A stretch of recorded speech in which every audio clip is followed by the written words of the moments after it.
സതീശനാദികൾക്കും ബക്കാടിക്കും വക്കാലത്തുമായിട്ട് വന്നിട്ടുള്ള സ്മൃതീശനാദി അല്ലെ സ്മൃതി പരുത്തിക്കുരു ലൈവായിട്ട് തെയ്യുന്നൊരു കാഴ്ച നിങ്ങളെ കാണിച്ചു തരാം.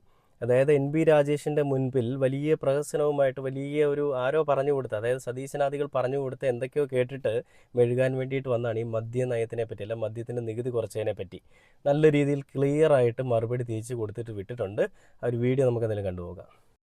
അവരുടെ പ്രോഡക്റ്റുമായി വരുമ്പോൾ അവരിവിടെ ഒരു സേവനത്തിനല്ലല്ലോ വരിക. ശ്രീ MP രാജേഷ്, ഇപ്പോൾ ഏത് കമ്പനികൾ വരുമ്പോഴും അവരവരുടെ ലാഭമാണ് ആലോചിക്കുക, അതാണ് അവർ മുന്നോട്ട് വെക്കുക. അതിനുള്ള സാഹചര്യം അതിനുള്ള സാഹചര്യം ലാഭം ഒരുക്കി കൊടുക്കാൻ എന്ത് കിട്ടിയെന്ന് ചോദിച്ചു. അല്ല, 0.5%. ഒറ്റ മിനിറ്റ് ഈ ഉപഭോക്താക്കളെ ഒരു മിനിറ്റ് ശ്രീ MP രാജേഷ്, അങ്ങനെക്ക് നൽകേണ്ട ഒരു മറുപടി ഇതാണ്.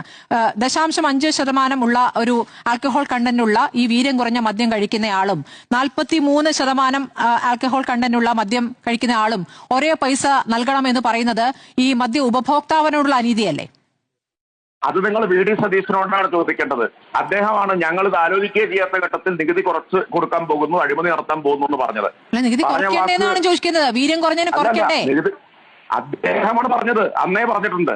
അപ്പൊ അദ്ദേഹത്തിന് അഴിമതിയാണ് എന്ന് തോന്നിയത് അദ്ദേഹം ചെയ്യുമ്പോൾ അഴിമതി അല്ലാതാവൂ. അപ്പൊ ശ്രീ MP രാജേഷ്, അങ്ങയുടെ പ്രശ്നം അന്ന് പറഞ്ഞത് മാറ്റി ഇന്ന് ധനമന്ത്രി മാറ്റി പറഞ്ഞിരിക്കുന്നു എന്നതാണോ നിങ്ങളുടെ പ്രശ്നം, അതോ ഈ പറയുന്നത് അഴിമതി എന്നതാണോ അങ്ങ് കരുതുന്ന പ്രശ്നം?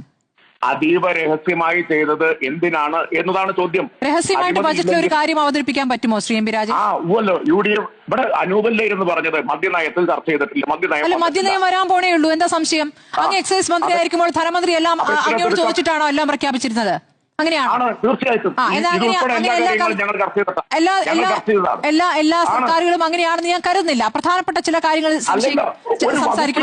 വകുപ്പ് മന്ത്രി അറിയാതെയാണോ തീരുമാനിച്ചത്? അല്ല, വകുപ്പ് മന്ത്രി പറഞ്ഞു ഞാൻ അത് അറിയേണ്ട കാര്യമില്ല, ഇനി നയത്തിന്റെ കാര്യം വരുമ്പോൾ ഇത് വിൽക്കണമോ എന്ന കാര്യം പിന്നീട് ആലോചിക്കും, അത് പറഞ്ഞിട്ടുണ്ട്.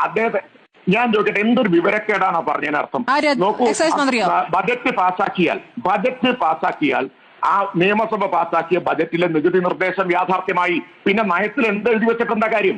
നയം അത് വിൽക്കേണ്ടതില്ല എന്ന് തീരുമാനിക്കാം. വിൽക്കേണ്ടതില്ല എന്ന് തീരുമാനിക്കാം. വീര്യം കുറഞ്ഞ മദ്യം ബജറ്റ് പാസാക്കി കഴിഞ്ഞാലോ കോടതി പോയാൽ അവർക്ക് അനുകൂലമായിട്ടുള്ള വിധി കിട്ടും. എന്താ നിങ്ങൾ പറയുന്നത്? നിയമസഭ പാസാക്കിയ ബജറ്റിന് മുകളിലാണോ മദ്യനയം? ആണോ അത്? നിയമസഭ പാസാക്കുന്നതാണോ മദ്യനയം? സ്മൃതി അടപടലം തേഞ്ഞൊട്ടിയിരിക്കുന്ന ഒരു കാഴ്ചയാണ് നിങ്ങൾ കാണുന്നത്. ഇതിനു വേണ്ടിയുള്ള അഹോരാത്രം പണിയെടുക്കുന്ന കുറേ കൊങ്ങികളുണ്ട്. ആ കൊങ്ങികൾക്ക് വേണ്ടിയിട്ട് തന്നെയാണ് ഈ ഒരു മറുപടി ഞാൻ സമർപ്പിക്കുന്നത്.